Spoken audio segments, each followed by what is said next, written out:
आईने जवां मर्दा हक कोई ओवे बाकी आईने जवां मर्दा हक कोई ओवे बाकी अल्लाह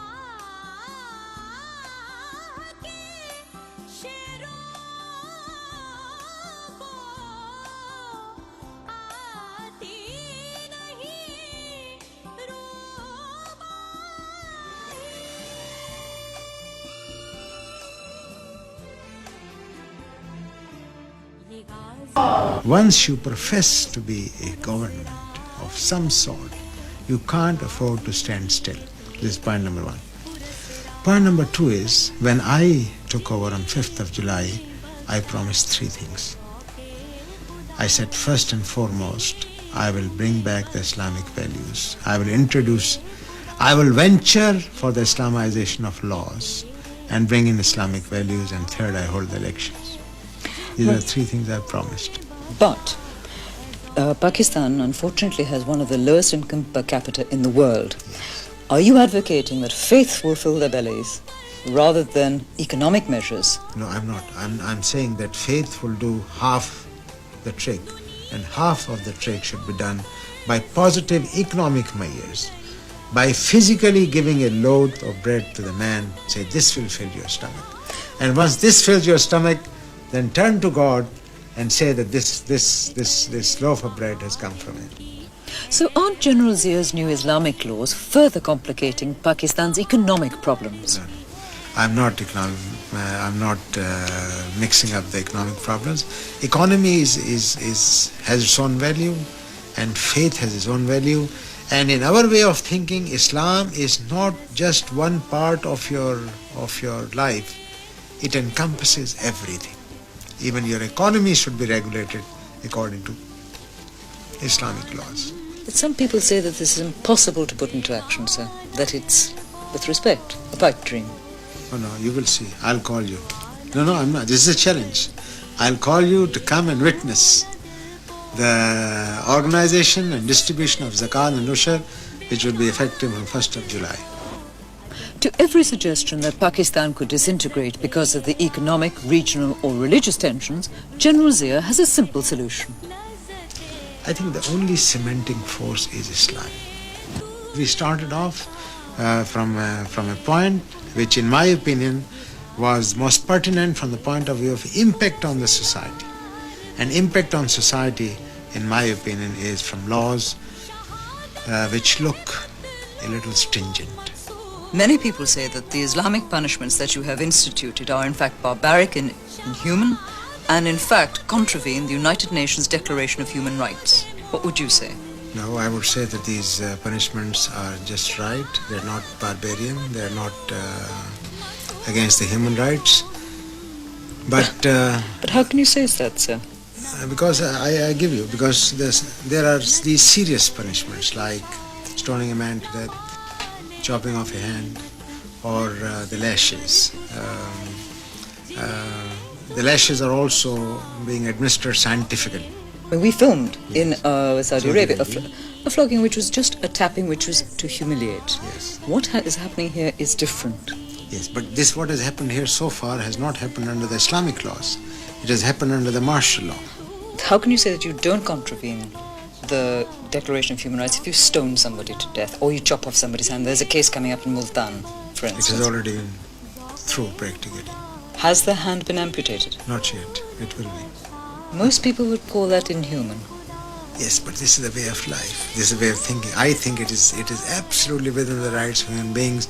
Because if today we can reform the society by some stringent measures, I think it will put them right. Is it a reforming society? This is my way of thinking. And another point is that these stringent punishments are only as a deterrent.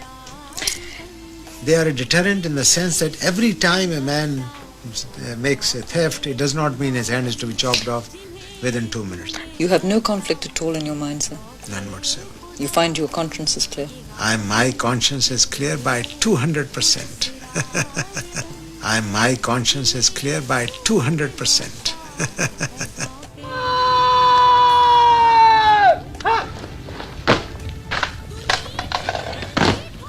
Listening to the substance behind the orders and slogans, many wonder how meaningful Islamification is for Pakistan. Zia's critics allege that he's merely using it to paste over the cracks and employing the army to enforce his rule. But what is more disturbing is that he now proposes to institutionalize the army's role politically. And for this, there is no precedent in Islam. But the critics don't worry Zia. What I want is that a constitutional role for the armed forces must be a part of the constitution so that you don't have to impose the fourth martial law. We have had 3 martial laws. Now mind you, this again is my personal view and also a view of some of my associates. But that does not mean I'm going to thrust this on the people. All these things which are in my mind, we are going to put them before a legal body, have them examined thoroughly, and then after examination put them to the politicians, and if the majority agrees we will do that. If the majority does not agree, then we will not. But then how can you put it constitutionally? Because by the 73 Constitution, to amend the Constitution, you need 2/3 majority of the National Assembly. Yes. But by virtue of my being a Chief Martial Administrator, I have been authorized by the Supreme Court to amend the Constitution under the law of necessity. Why are you doing this? Isn't this un-Islamic? No. If you take it from the very critical angle, the Constitution itself may be un-Islamic. But the role of the armed forces cannot be un-Islamic, because the armed forces are there for the security and the sagacity and safety of the nation. How do you see their role? I mean, how many seats will they have, for instance? None. I do not expect that the army generals will come and sit in the National Assembly, no. What we foresee is that the army and the armed forces, the top echelons, would be directly owing their allegiance to the President of Pakistan, would at the right time be consulted, and if the situation so demand, they would act accordingly in accordance with the instructions by the President of Pakistan. This is what I foresee. But how does that reconcile with the Islamic democratic system? Our present system is also not totally Islamic. So a little bit of hodgepodge and a little bit of hodgepodge will remain hodgepodge.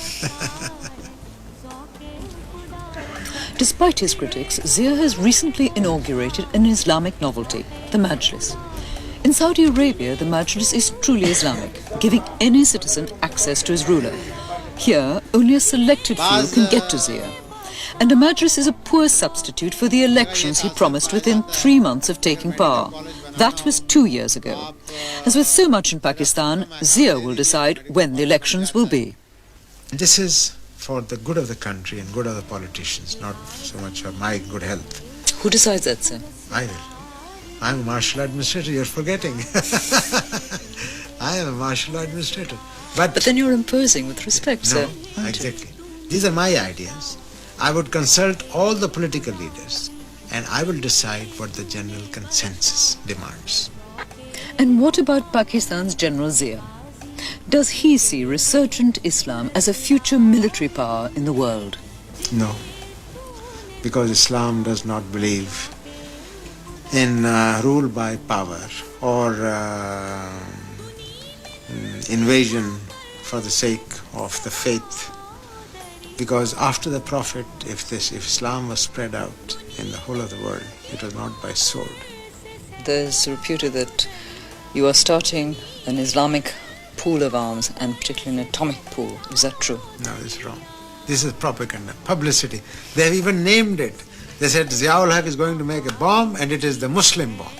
As if it has special ingredients of plutonium and uranium which is only applicable to the Muslim countries.